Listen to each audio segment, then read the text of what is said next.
Good evening, and welcome to the continued public hearing of the City Manager's recommended operating budget for the year 2023. Tonight's public hearing is a continuation of the public hearing from Tuesday, April 12, 2022. Citizens are allowed to speak only once on any one single topic over the two-day public hearing. By state code, each locality is required to hold one public hearing on the budget that is to help ensure that City Council hears from citizens on the budget. On March the 22nd of this year, the City Manager presented her fiscal year 2023 recommended operating budget to the City Council. Two work sessions have been held by City Council to hear detailed presentations on the recommended budget. On April the 26th, there will be a third work session in which City Council will continue to discuss the recommended budget and communicate its desires to the City Manager after having heard from the public. On Tuesday, May 10th, City Council plans to adopt the Newport News Public Schools operating budget and adopt the city's total operating budget as scheduled. By state code, the last legal adoption date for the schools budget is May 15th and June 15th for the City Manager's operating budget. The budget hearing tonight can be viewed live on the city's cable channel Cox 48 and Verizon Cable Channel 19, as well as the city website nnva.gov. You may view the full City Manager's recommended fiscal year 2023 operating budget online on the city's webpage and in your local public library. The Director of Budget and Evaluation, Lisa Cipriano, will provide an overview of the budget that was presented to the City Council. Ms. Cipriano.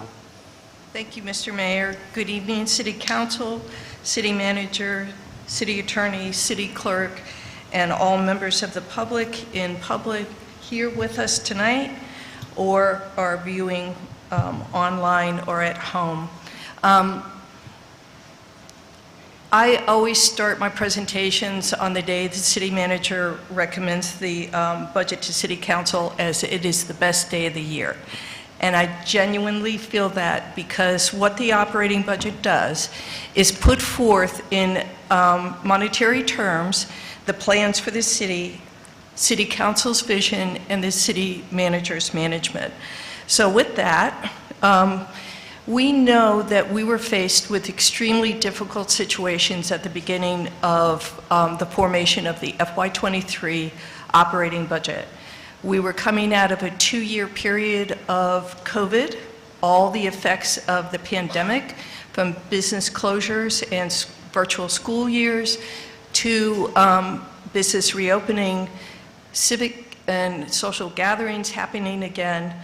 But the pandemic caused unusual economic factors that we have not seen before, and certainly not in any textbooks.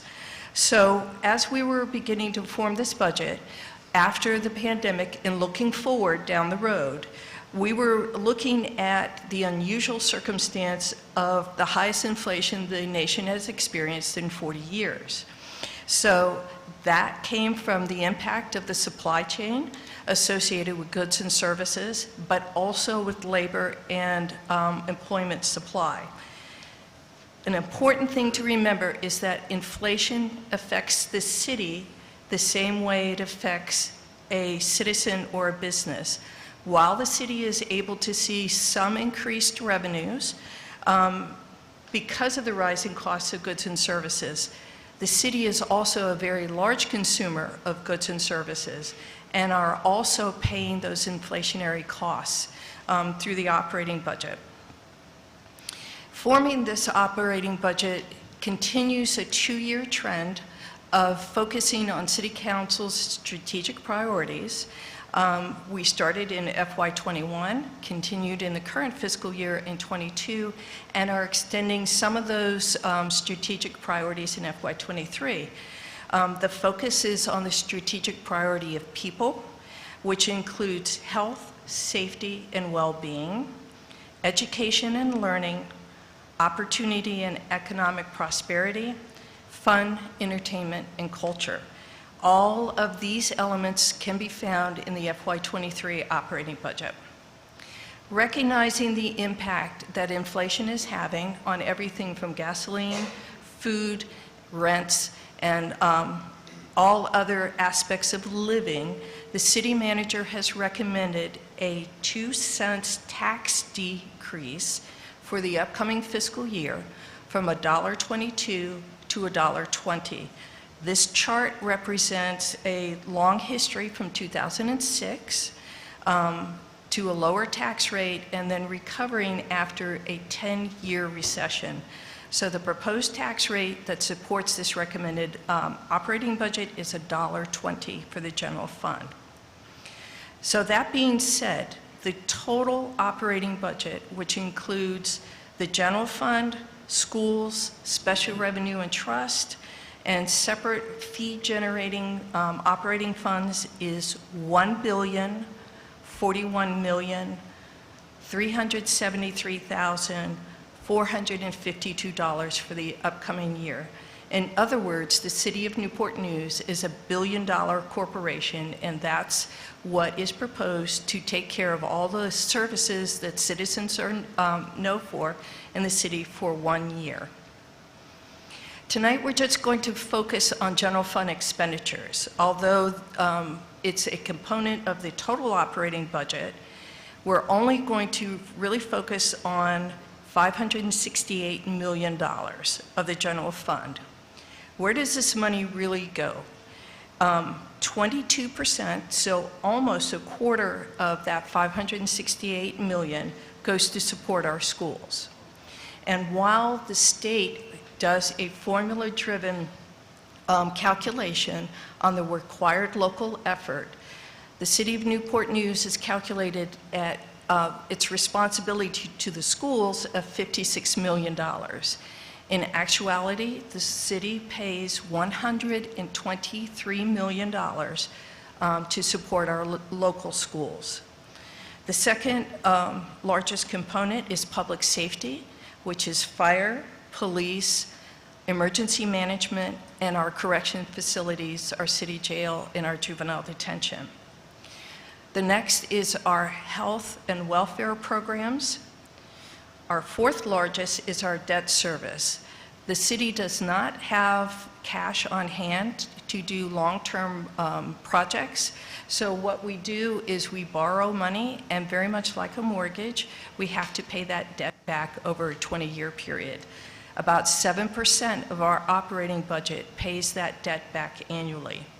So if you're not support for schools, public safety, health and welfare programs, or debt, all other functions, parks, recreation, libraries, our street maintenance, our fire, police, not fire and police, but everybody else fits into about 45% of the operating budget. This is another way to look at those exact same expenditures. So of a tax dollar that comes to the general fund, 22 cents of that $1 will go to support schools. 18 cents will go to support public safety. Parks, libraries will be a 5-cent support out of that dollar. Our streets function is about 3 cents of that dollar. Corrections and detention, 6 cents. And then our debt is 7 cents.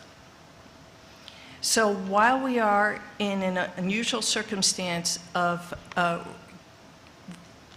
garnering more revenue right now due to inflation, as I said, the city does have responsibilities and does have its own inflationary pressures.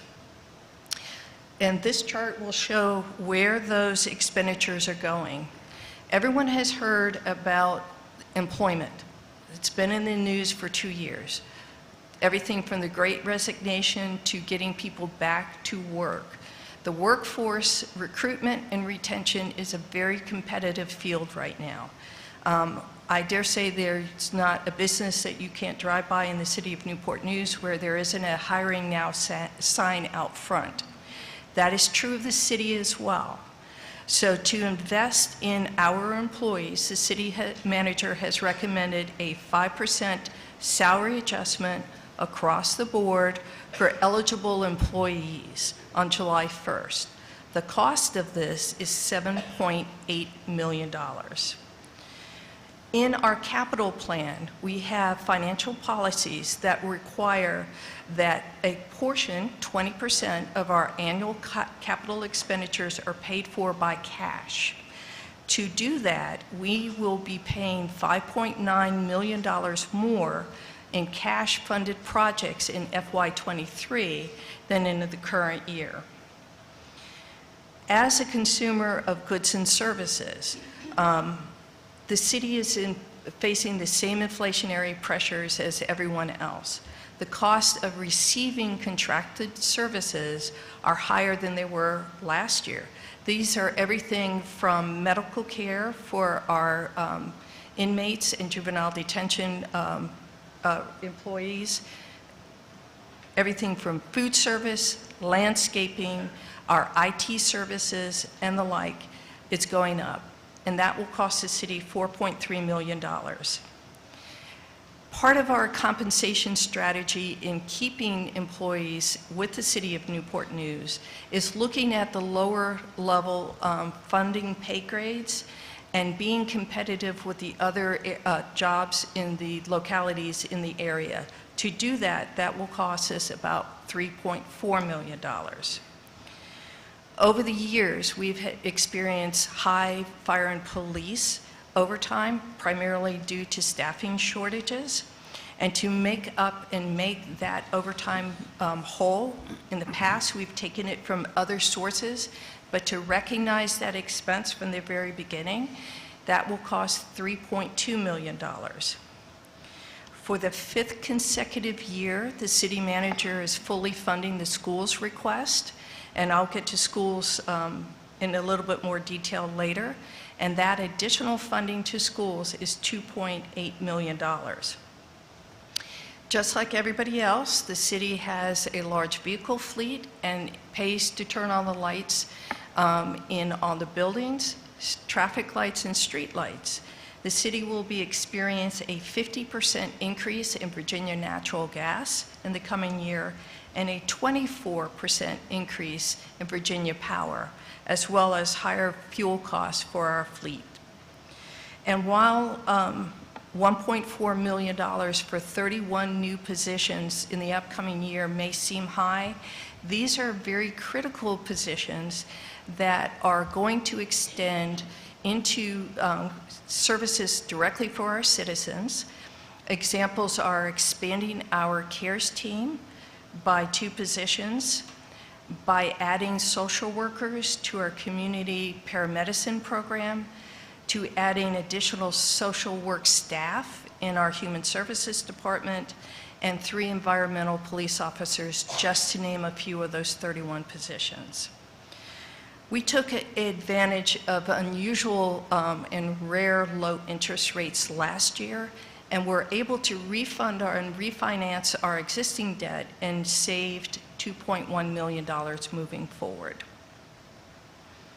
So as promised, a specific look at schools.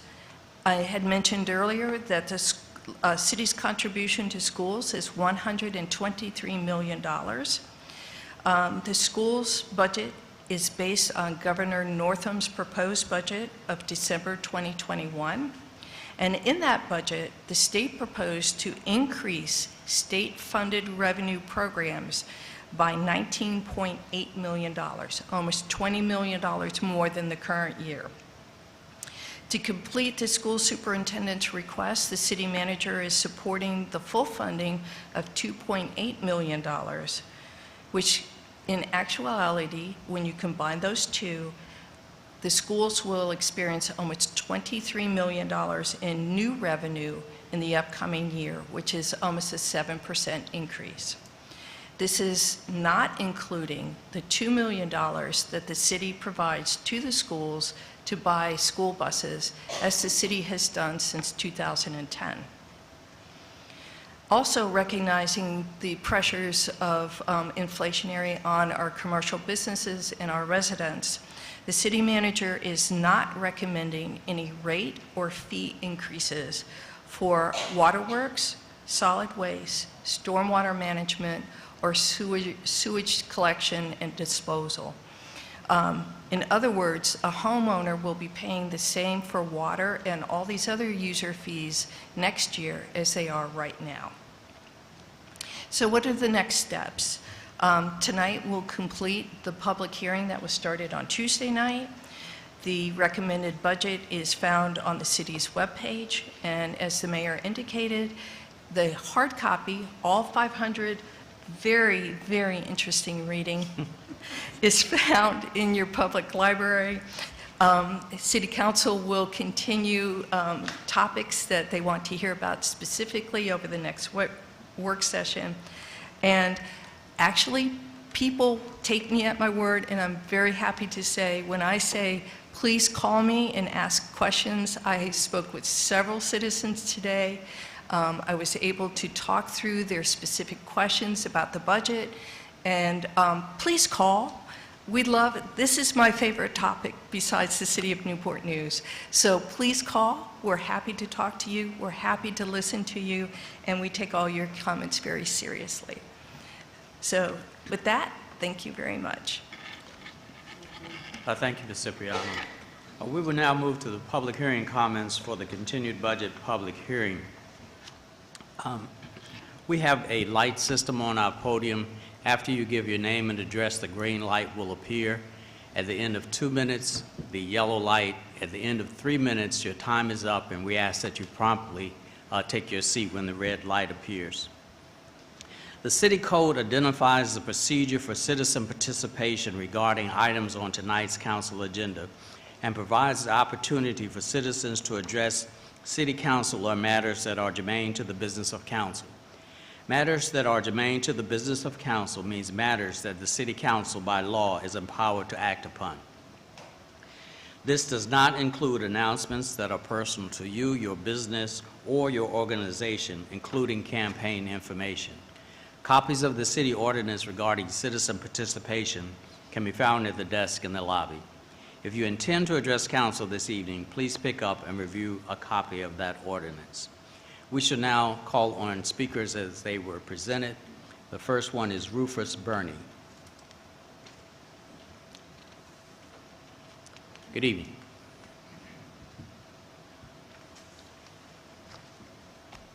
Good evening, Mr. Mayor, Vice Mayor, council members, and my fellow citizens. Before I get started, I want to let you know who I am. I'm Rufus Burney, live at 19 Robinson Drive in the old Deer Park community. All right? So my community is surrounded by older people. There are no kids running around in my neighborhood.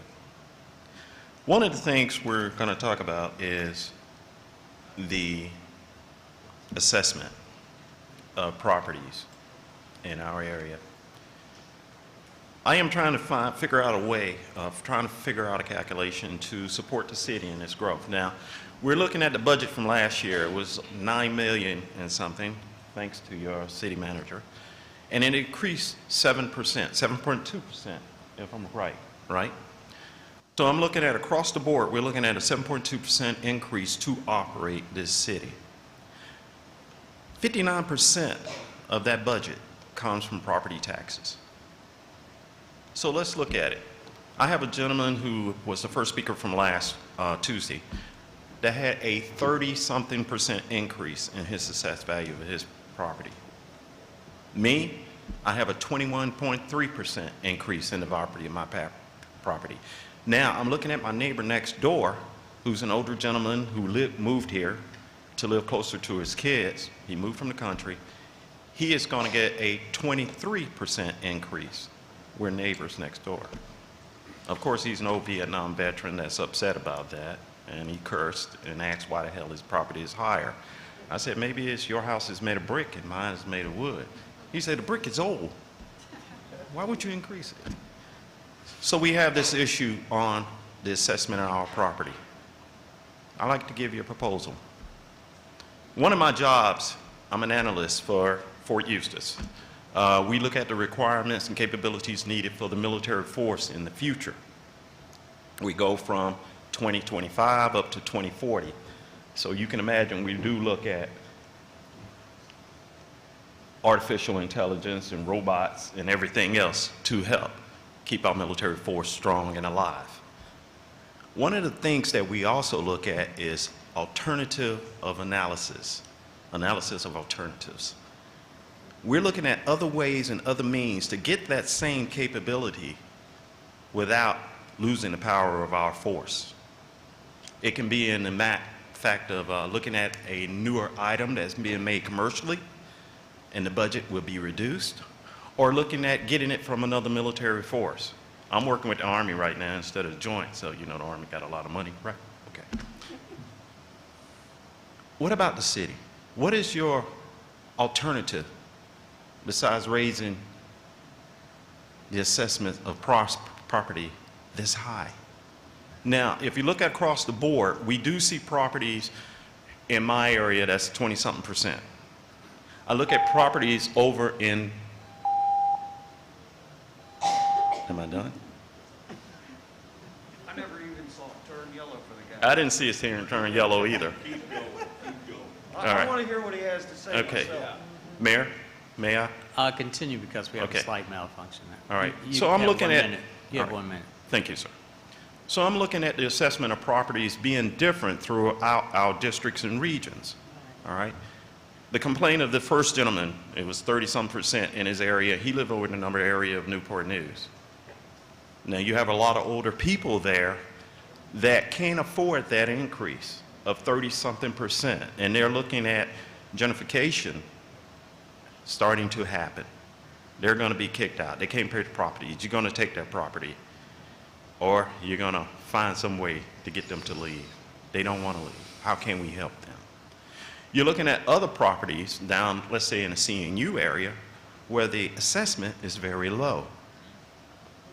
I believe it's below 10%. I believe it's near 5% or less. 17. Okay. So these things are lower in certain areas, maybe where there's a little bit more public appearance, public appeal, or whatever. So if we have 59% of our assessment, 59% of what we need to run the city coming from property, if 13% is the average of the nation for medium homes, an increase of 13% in property value, why not look at an average for our city? All right, across the board. Now, if you look at some of your documentation and the rules of the assessor's office, one of the things they say in the very last line is they don't do averages. But they take rules and orders from you, the city council. If we can find some way to balance this assessment to help the older communities stay where they are and live as their economy booms.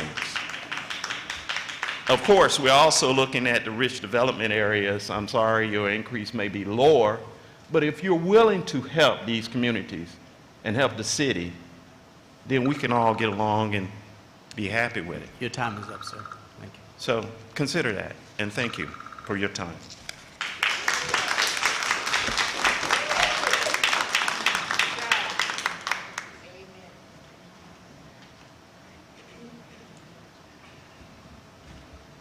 Mr. Mayor, if I could, just as an explanation, under Virginia Constitution, assessment of real estate is supposed to be at 100% of assessed value. In the case of single-family homes, it's very accurate because it's based on comparable sales, and the state tax department comes down and checks behind the assessor's office to make sure that the sales that they're basing, what they have it assessed at is what that house is selling for. So it's actually very accurate. It used to be prior to 1977, some localities could do an assessment ratio where they might assess it at 70% of what the actual value is. That changed in 1977, and it now has to be 100% of what the actual value is.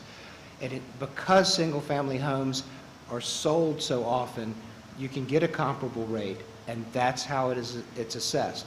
We can't just average here and there. It's based on what the homes in your neighborhood are selling for. If your neighbor sold for a lot more than what you thought his house was worth, that made yours go up too. But that's really how it's done. They don't tell them what to do.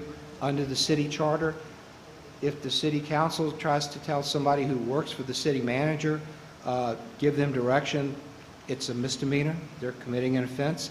Under the city code, she's not allowed to tell the real estate assessor how or what he can assess. That would be a criminal offense for her. So it's not as simple as what people think it is. There are rules. Virginia is what's called a Dillon rule state. We have to operate under the rules provided us by the Commonwealth of Virginia, and we're not at liberty to change those rules. Only the General Assembly can do that. So. Thank you, sir. Next speaker is Robert Elliott.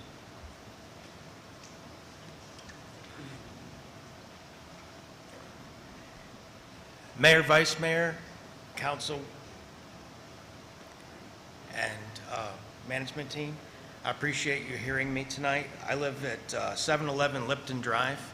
My name is Robert Elliott, and I've lived in that house for 25 years. I've lived in Denby for 35 years. I've worked at the shipyard for 35 years.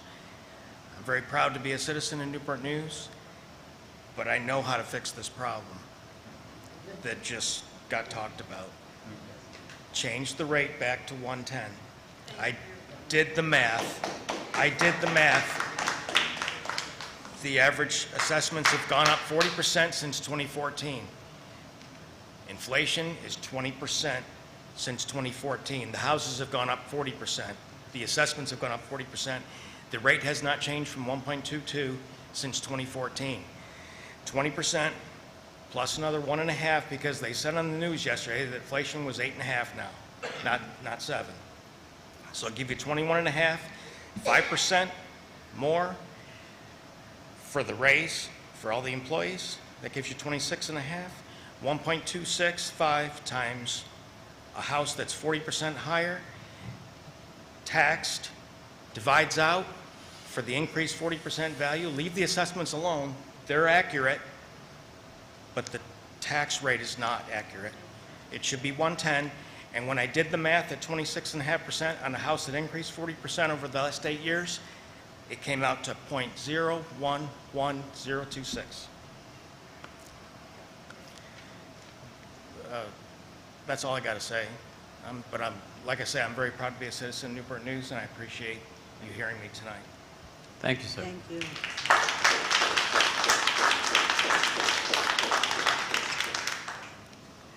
Kim Catalano, Catalano maybe?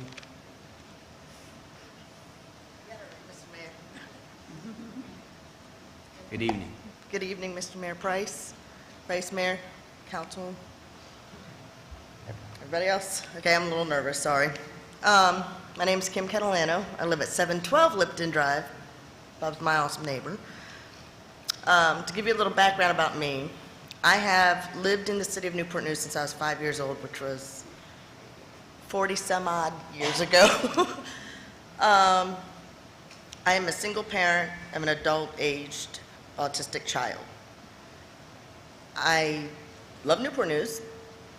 I've been involved. I was the Challenger League director for 10 years to help other families with special needs children have a recreational activity for their child. I became excited for the first time in my life. At the age of 44, in 2018, I became a homeowner. When I purchased my home, the assessed value was $210,000. Based on the lovely assessment card I got, now it's $295,800. $295,800. As a single parent of a special needs child, I have limited capabilities of working, but I do work. In fact, I work my butt off. I work 84 hours a week. And that is to provide what was a comfortable life.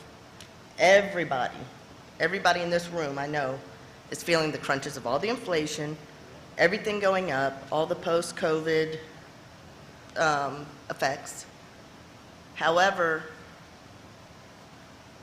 I'm with Bob, Mr. Robert, with having the tax rate lowered, because even though I work as many hours as I work and don't have a social life, because I want to provide a comfortable life for me and my son in a safe neighborhood, the tax that's going to increase, my real estate tax, along with everything else that everybody's feeling, going to the grocery store where some meats have doubled per pound, I'm not living as comfortable. And now I'm You back. have 1 minute, ma'am. I'm back to having to pinch pennies and watch everything. You know, gas prices are ridiculous. Everything's just went sky high. So I asked for your reconsideration at looking at the tax rate. I saw in the Daily Press it was proposed to drop it 2 cents per $100, down to 1.20. Based on my figures for my property tax is going to go up $506.30 a year. That little 0.02% is only going to save me $59. That's just a facade to make it seem like I'm being helped. I'm not. I don't make enough to get any assistance, but I also don't make enough now to live comfortably with everything going sky high, so I ask you to reconsider the tax rate. I know the assessments are correct for the most part, but what the city council can do is review the tax rate that we are being charged, please. Thank you. Have a good evening.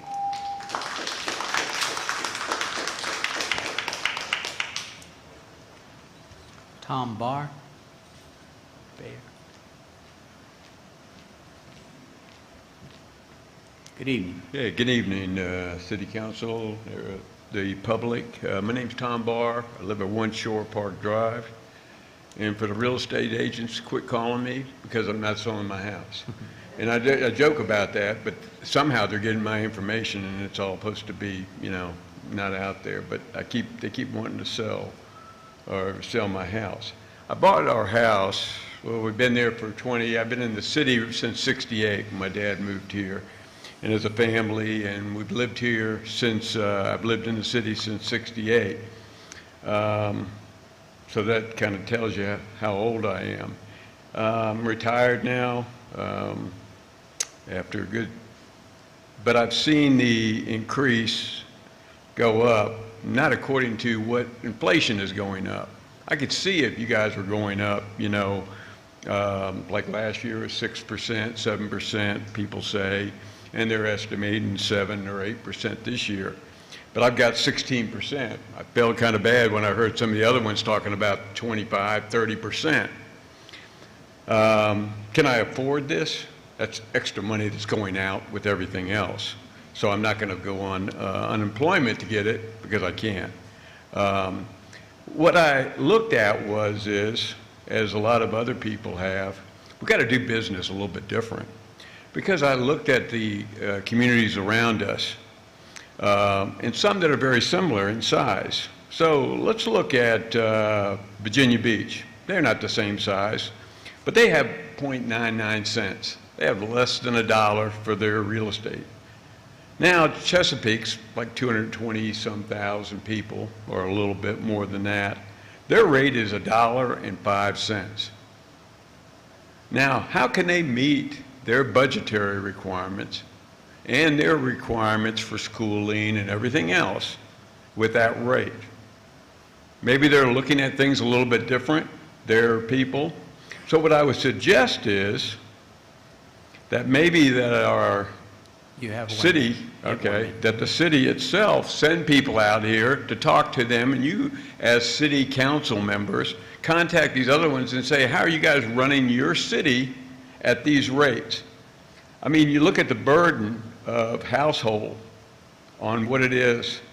We're at 6,141% annual budget just on our household tax and fee burdens, okay? Compared to the lowest is 5,172, and guess who that is? Chesapeake. Isn't that interesting? Now, how could they be a larger city, okay, and have a less amount? So maybe it's time we kind of look at how we're doing. Because if you were giving your employees a 16%, that's what I'm getting. If you're giving them a 16% pay increase, okay, I got that, inflation and all that other stuff. But that's not what you're giving them. You're only giving them a 5%. Thank you.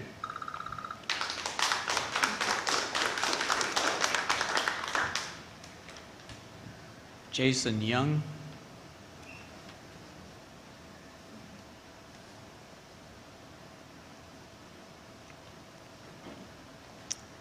Good evening.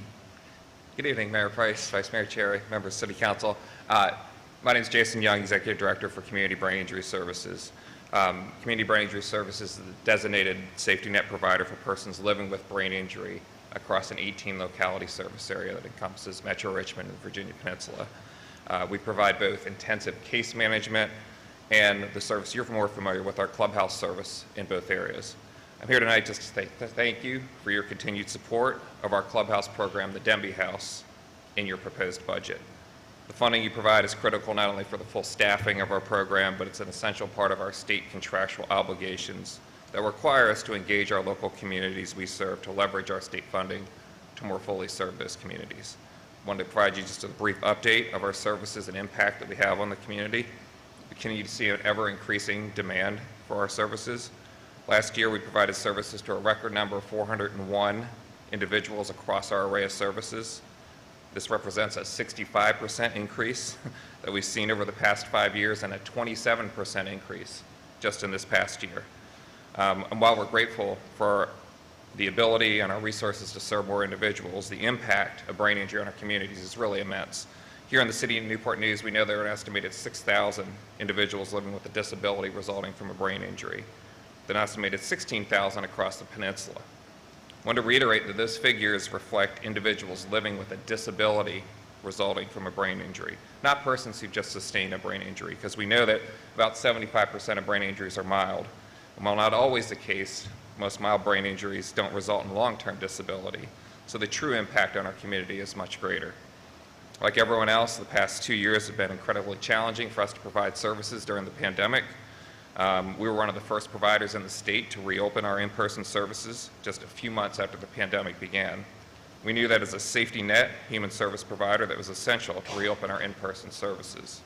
One of the very reasons clubhouse programs like the Denby House exist is to break the social isolation that is so commonplace after disability.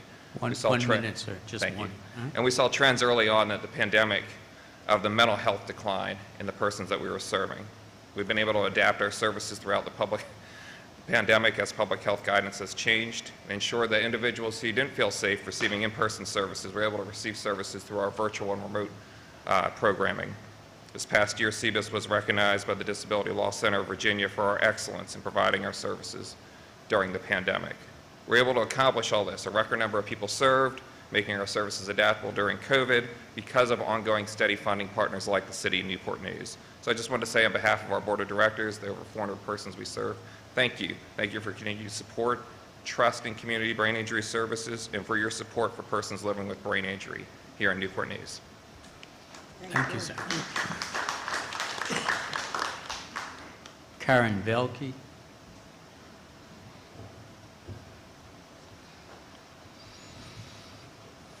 Good evening. Good evening. Good evening, Mayor Price, Vice Mayor Cherry, Council. It's very nice to see you. My name is Karen Velke. I live here in Newport News down on Huntington Avenue, and I also work here in the city of Newport News, and I currently serve as the president of the Board of Trustees for the Virginia Living Museum. I just want to take a few minutes of your time tonight to thank you for your support of the museum and your budget proposal. And I'm coming to you on behalf of the entire board, as well as the amazing staff and volunteers at the museum. But I would also like to thank you on behalf of my family, as we are longtime members of the museum. We've grown up at the museum, really. We were transplants to Virginia 21 years ago, and the VLM helped us learn lots of things about the natural world in our new state of Virginia, and it helped us teach our kids that giving back to the community is vital. In fact, my son James is now a volunteer at the museum. He's here with me tonight. But I specifically want to thank all of you and the city staff that worked really hard on the budget every year, and thank you for including the museum in the budget. And I want you to know, even though I know a lot of you do, that the money that you invest in the museum is reinvested into the community. We attract approximately 280,000 guests annually to the museum, and many more through social media across the region and outside the state. We support and serve approximately 7,000 member families.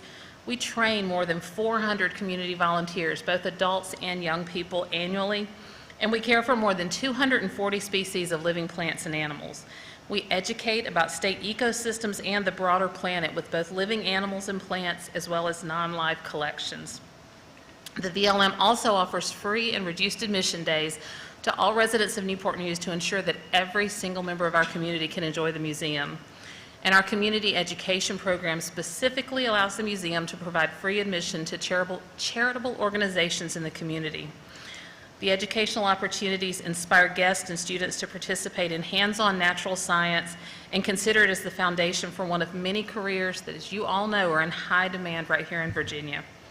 As volunteer board members, we donate our time and talent and personally contribute to help ensure the museum will be here for future generations, just as it has been for my family. Even through COVID, the museum has continued to grow and embrace our community. I've had the pleasure to meet several of you during my time on the board, and I've seen firsthand your support for the museum as well as the community in action. So I want to thank you all for your service to the city and for your continuing support for the Virginia Living Museum and for our community. Thank you. Thank you. Bob Grapp. Good evening. Good evening, City Council, folks here. Do I get a longer time if I don't give my name first? All right. I am Bob Rapp. I live at 542 Denby Boulevard, the same house that my parents had bought in January of '72, so I've been here over 50 years. I have seen a lot of changes in this city. A lot of it has been overdeveloped to the point where we have stormwater issues everywhere. That has resulted in flooding, and most of the land development here has been a result of commercial businesses.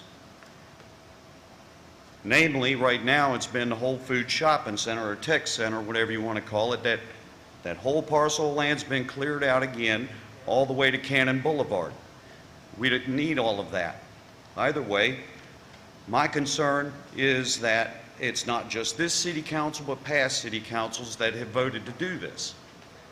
Now, when I got my property assessment, it never went up as much as some of the other folks that I have heard. What I am seeing, though, is that from the housing crash in 2010, all of our properties' values decreased. Mine just now went above $600 above the 2010 assessment. It's after 12 years. We have to understand that that all of our assessments are not just the buildings on it, but the land itself. It's broken down into two things. When I started looking, now I'm at the intersection of Millwood and Denby, from the Jefferson side of the bridge all the way to Jefferson. I looked at these properties. A lot of them were residential when I was a kid. We all know Harry Atkinson. His law office was there at Mary Maid's now. His mama's house was in the vacant lot right across the street from me. I have another residence that was converted into a commercial business years ago. Ms. Scott, you have been there before when there was a Lilies of the Valley that was working there. Now, it just recently sold, and I got 1 minute. Yes, Darn sir. it. What I am seeing is that the land values of all these commercial properties are not increasing. So it's like we're all taking a 1-2 punch. If you're a resident, how many of you folks own houses here? You're getting the same thing that we are. If you're living here, it's not y'all's fault. This is a real estate assessor that's doing this. And if the businesses or the commercial properties are not paying their fair share, it's for darn sure that the property tax rate that was only proposed to be 2 cents less can go down a lot farther than that.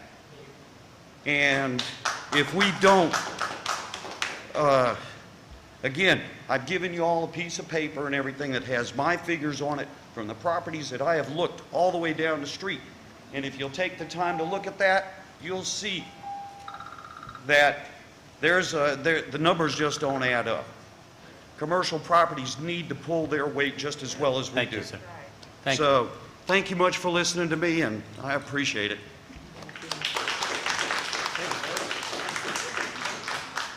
Chris Siegfried, is that right? Siegfried, I think. How's it going? It's a pleasure to meet you all. I've only lived in the city for 3 years now. because I'm in the military. Pleasure to meet all of you all. My name is Chris Siegfried. I live at 150 Barksdale Drive. What I think, I own my property. I'm very privileged to be able to do that at my age. A lot of people I know don't own their property. I think something that's been overlooked is this property assessment affects everyone, including people who rent. Now, I don't own any extra properties, so that has nothing to do with me, but a lot of my coworkers have seen a big increase in what they're paying in rent, and increasing the property tax even more is going to make their rent go up. I know a lot of people I work with who are struggling now to be able to pay their bills, and they're in the military. Some of them are even having to get second jobs, and I feel like that shouldn't be something that they have to do.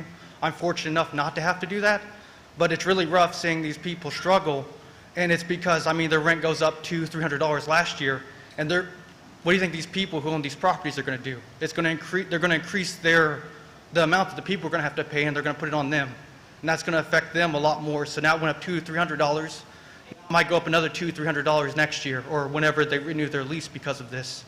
And it really sucks to see that happen to people, especially when they serve the country. And I'm sorry, I'm a little nervous. I've never done this before. But it's going to affect them too. And a lot of people, I think, yeah, I own my property, it affects me a lot, but it affects a lot of other people who don't have that and are already struggling. And maybe they aren't in the military and they're struggling.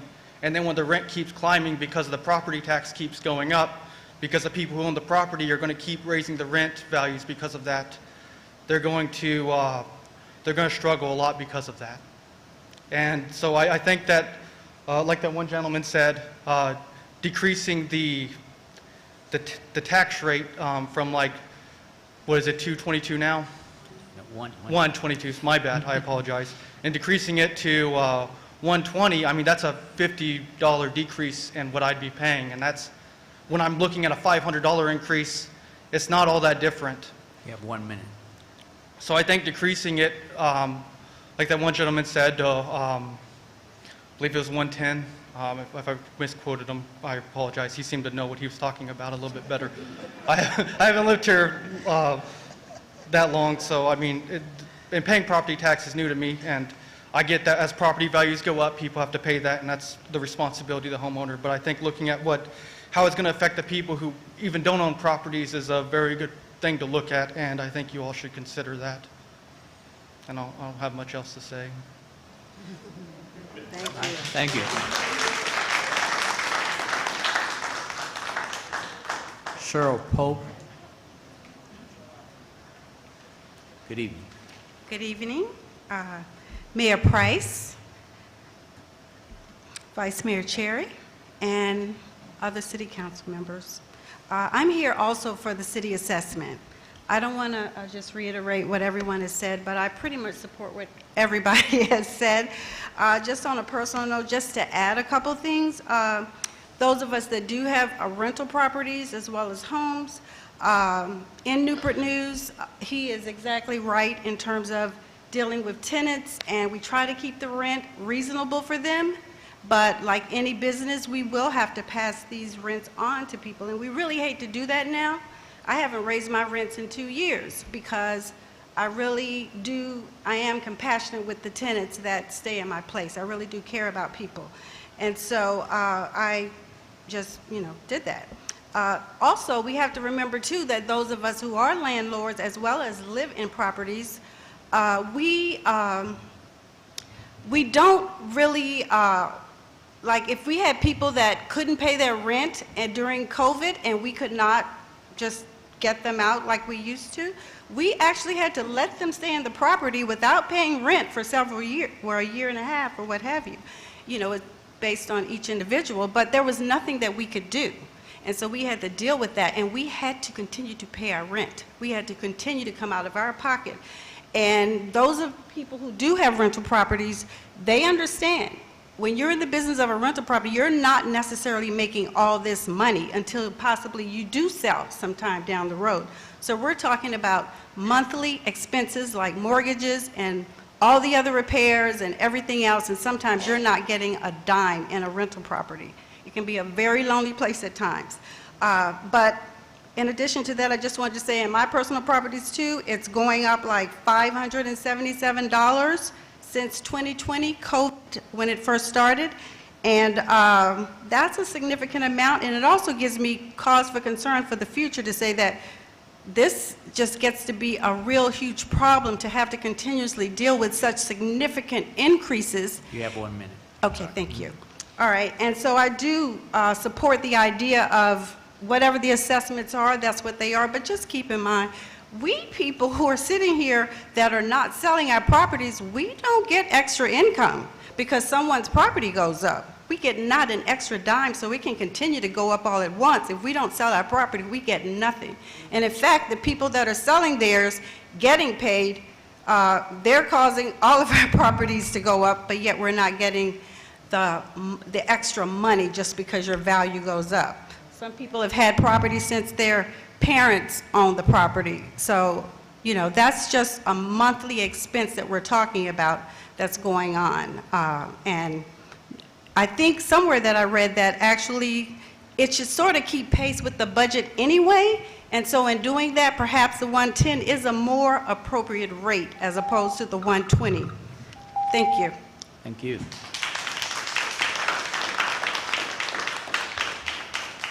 Robert Bruntz.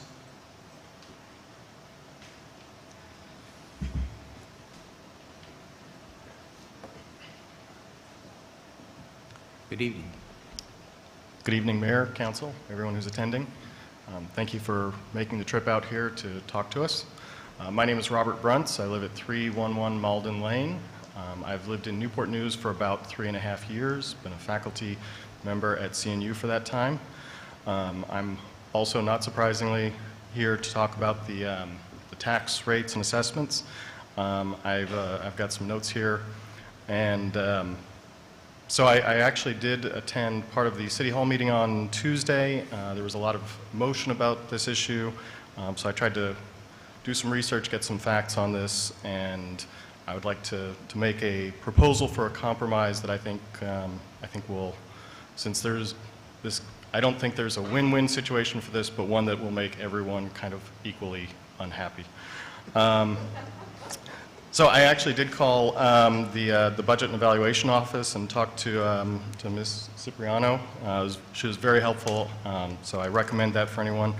As we've said, budget inflation is around 8.5% year over year, which is around a 40-year high, and I think we have to acknowledge that that affects both citizens and the city. So the city's budget is also affected by that. Housing, however, has really taken off and might very well be in a bubble.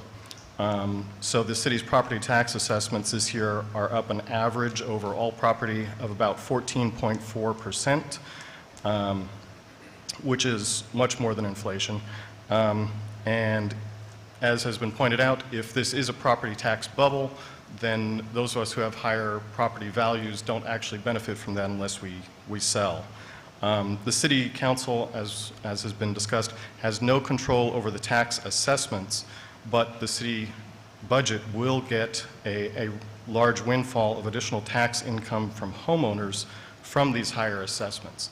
That is just a fact that will be 14.4% of additional income for the city from these higher assessments. But the city does control the tax rates. And so in some areas the city's expenses will be higher, but some areas the city's income will also be higher. For example, sales tax, as inflation goes up, the income from sales tax goes up, and also some of the city's expenses should be down. As we talked about, employment is lower, so people are having a hard time filling vacancies, which actually means less wages.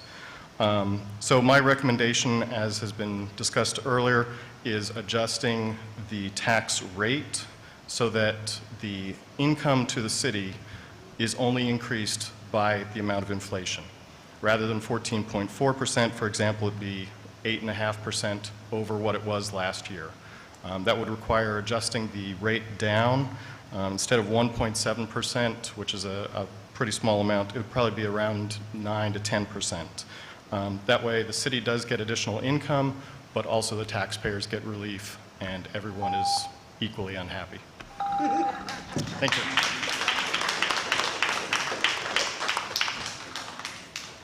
Ed Dunkley.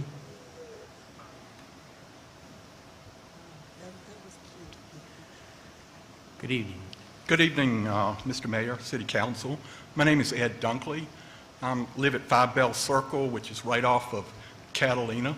Everybody's probably familiar with that area. I just retired last year. I worked for a Fortune 500 company here in Newport News. I'm going to have to go back to work. I just retired a year ago. I'm going to have to go back to work. Does any of the smart ones in the room know what the average household income in Newport News is? Anybody know? 54,000. You don't know? Okay. My tax is almost 10% of the average income in Newport News. There are people out there who are trying to decide whether to put food on the table or gas in their car.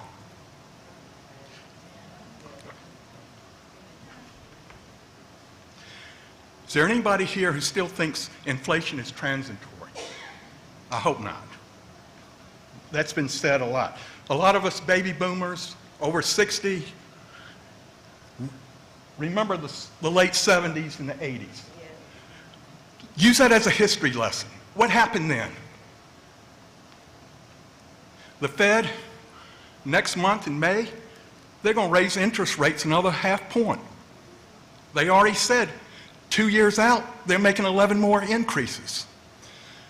As a city, you need to pay down your debt. Pay down it now. That's why these other cities are so much more successful than you guys. They have paid down their debt. If you got that much in debt, your management needs to go back and rework the figures. In a high inflation period, you tighten your belt. You don't spend more.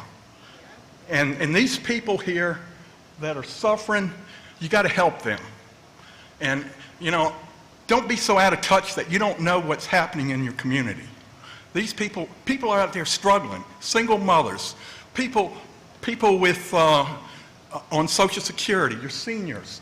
It's getting tough out there. You have 1 minute. I agree with the assessor. There's nothing wrong with his figures. I know a builder.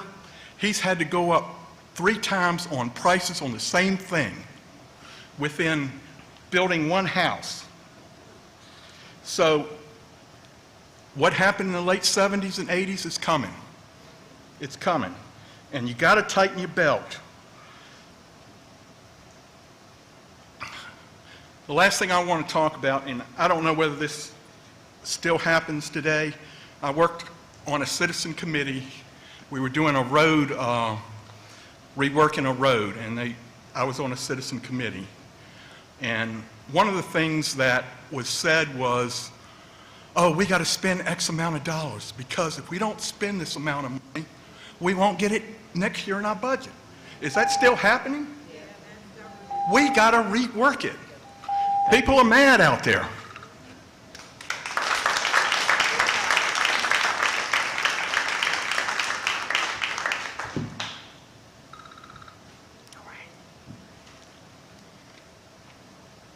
Earl Sloan, I'm sorry.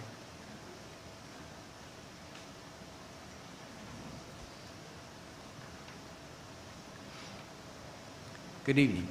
Good evening to all y'all. My name is Earl, E-R-L Sloan, S-L-O-N-E. I live at 114 Parker Avenue. I've been a resident for the City of Newport News for 65 years. I spent 40 years working budgets. It's so easy to work a budget when you have a windfall like we're getting ready to look at. It's easy. There is no budget. You work your budget for citizens to benefit them. And it's hard when you don't have it. I know that back in when the prices of houses went down. But you raised the tax rate, okay? Now we've gone back, we've taken a reverse, we've gotten back where all the housing market is rich. There's plenty of money flowing through it. And we're back at the same tax rate. The purpose of doing a budget, I mean, a lot of times over 40 years, my direction was to reduce a budget 10%. I haven't heard any of that. We're rich with money right now. It needs to go back in the form of a reduced tax rate, not 2 cents, but a truly reduced, squeeze it back where it benefits and helps the citizens of Newport News. I remember when we had a true benefit for the senior citizens, not a deferral program, but a true benefit for them. Now that went away back when the market, when the housing went down. We did away with that. I think where we are today, we need to take another look for our true senior citizens. We don't want to tax them out of the city of Newport News. And that's what we could do, is tax them out. We got to make it easy for people to live in the city. And still, I understand it's balancing the budget as far as everything, but we have to make it equitable for people to live here and want to live here and can afford to live here, versus is considering going to the bedroom communities where it's either 53 cents or 73 cents, which is toward Williamsburg and New Kent. That's all. It's simple. Go back to the board and look at a lower tax rate, and I think you can refund more dollars back to the citizens than what we're looking at right now. Thank you all. Thank you.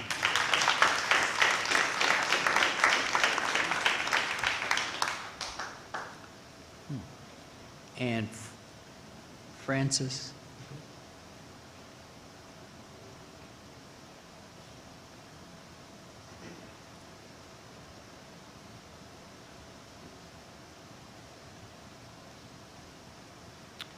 Good evening. Good evening, City Council members. My name is Ann Francis, and I have lived at 295 Curtis Tigner Road and in the city of Newport News for 42 years. I was a former teacher of Newport News schools for 33 years, so I've lived here a really long time. When I got my tax, the new bill, I was really angry. I would have come and talked to you that afternoon when the mailman delivered it to me, okay? But anyway, I decided to go ahead and look at all of the surrounding area tax rates and the national average tax rate. The national average tax rate is 1.107 across the United States, okay?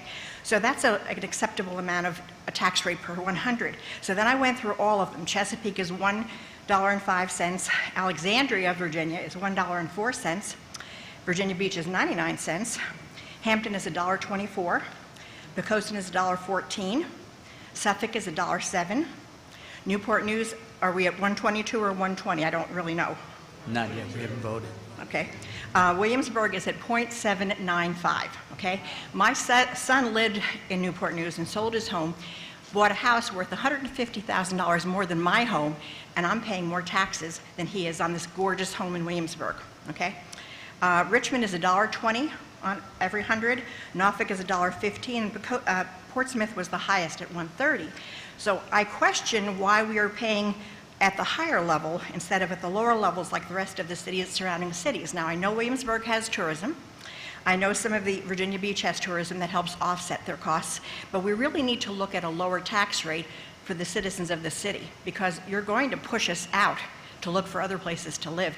And Williamsburg is booming as far as building. So that might be something that you're going to have less people here paying even more taxes on because you're going to have fewer residents. So that's one of the main things that I wanted to bring to your attention, is the difference in tax rate.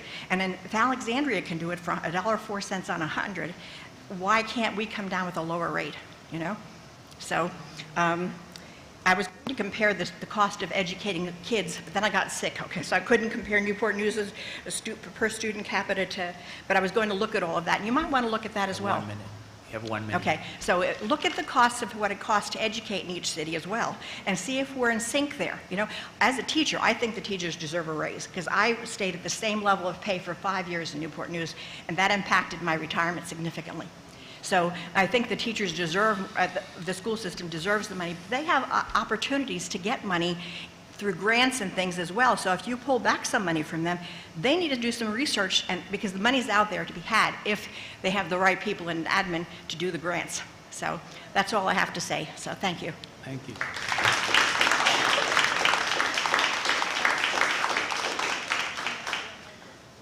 Those are all the cards that I have.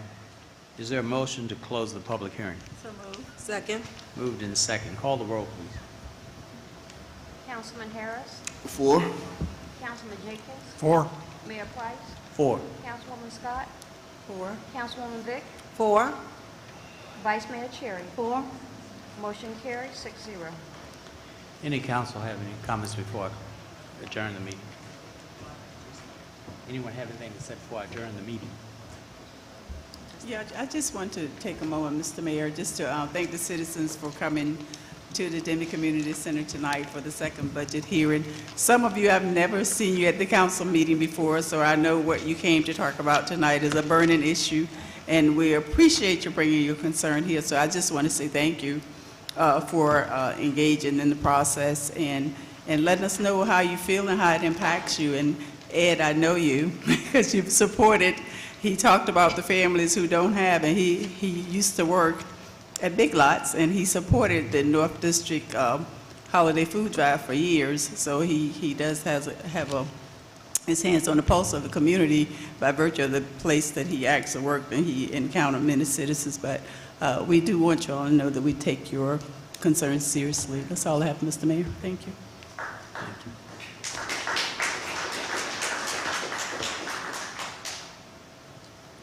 If there's no further comment, we stand adjourned. Thank you.